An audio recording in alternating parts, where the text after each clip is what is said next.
नमस्कार, स्वागत है आपका। देख रहे हैं हम सी न्यूज भारत, आपके साथ मैं हूं श्वेता तिवारी। खबर राजधानी लखनऊ से है, जहां आशियाना क्षेत्र के खजाना चौराहा स्थित आस्था कृष्ण धाम में बीते 22 जनवरी से चल रही श्रीमद् भागवत कथा के चौथे दिन आज रविवार को शाम 5 बजे से श्री कृष्ण जन्मोत्सव का भव्य आयोजन किया गया है।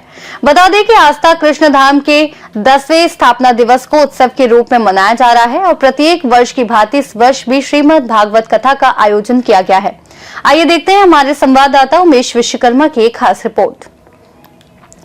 आस्था कृष्ण धाम के 10वें स्थापना उत्सव में वृंदावन धाम से पधारे कथा व्यास मानस मर्मज्ञ पूज्य सीताराम उपाध्याय जी के मुखारबिंद से क्षेत्रवासी श्रीमद् भागवत कथा का रसपान कर रहे हैं। वीडियो में आप सभी को देख सकते हैं कि श्रीमद् भागवत कथा में किस तरह श्रोतागण भगवान श्री कृष्ण की भक्ति में सराबोर हैं और भगवान के भजन पर थिरकते नजर आ रहे हैं। कथा के तीसरे दिन शनिवार को कथा व्यास पूज्य सीताराम उपाध्याय जी ने जब मुख्य रूप से भक्त प्रहलाद प्रसंग, नरसिंह अवतार और ध्रुव चरित्र का वर्णन किया तो श्रोतागण भाव विभोर हो उठे।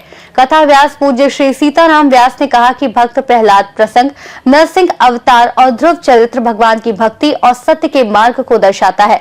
कथा व्यास के अनुसार प्रहलाद को गर्भ में ही नारायण मंत्र सुनने से कष्टों से मुक्ति मिली और ध्रुव ने 5 वर्ष की आयु में भक्ति द्वारा भगवान को प्राप्त किया।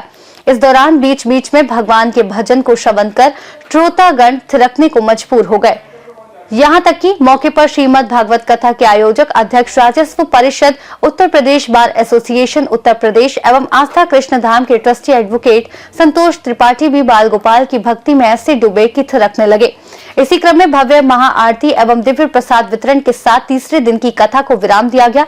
इसी क्रम में कथा के चौथे दिन आज रविवार को बाल गोपाल श्री कृष्ण भगवान का जन्मोत्सव मनाया जाएगा और कथा व्यास पूज्य श्री सीताराम उपाध्याय जी लड्डू गोपाल के बाल लीला का वर्णन करेंगे।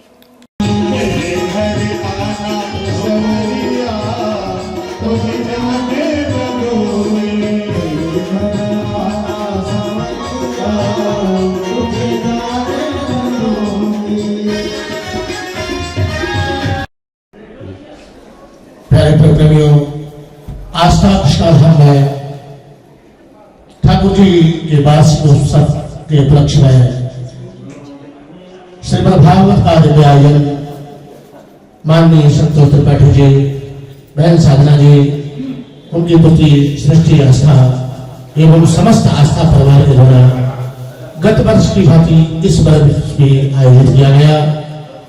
आज प्रातःकालीन से बड़े सुंदर सुंदर प्रसंगों का व्यासपीठ से आप लोगों को श्रवण लाभ प्राप्त हुआ।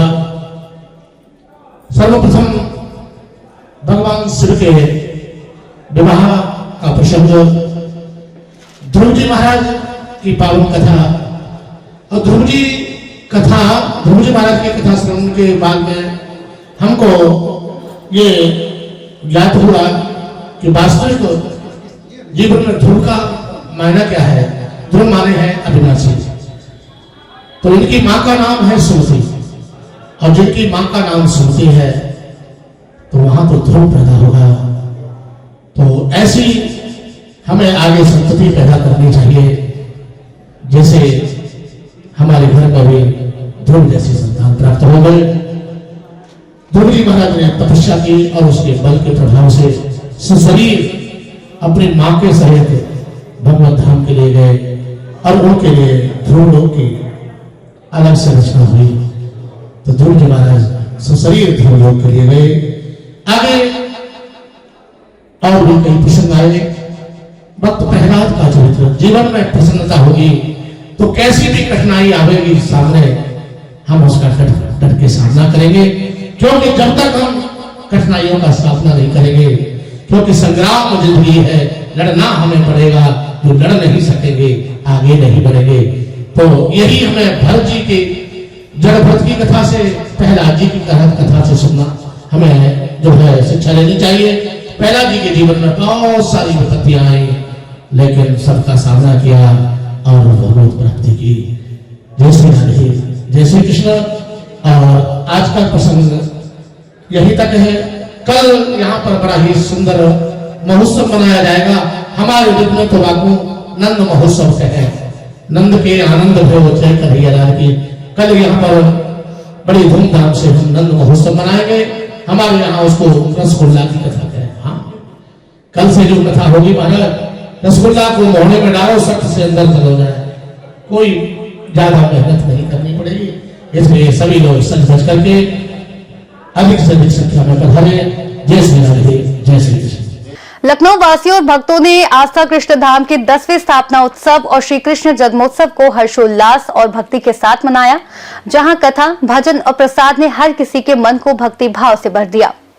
फिलहाल इस खास रिपोर्ट में बस इतना ही। देश और दुनिया की तमाम बड़ी खबरों के लिए देखते रहिए सी न्यूज़ भारत।